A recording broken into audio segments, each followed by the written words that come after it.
Ayan na nga, hello guys. Dito na po kami ngayon sa may Rosary Hills, Station of the Cross sa Grotto po. Ganito din po talaga ang itsura ng Lourdes, no, sa ibang bansa. Ay, ang ganda. Akala ko building, bulaklak pala siya.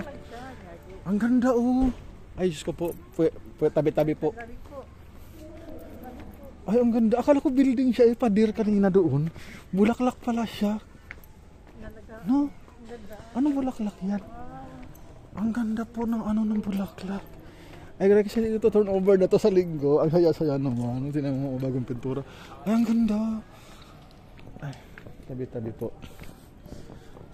Ayan, oh. Akala ko kung ano siya. Ayan na guys. Grabe. Ang saya. Ayan guys, paalam po muna.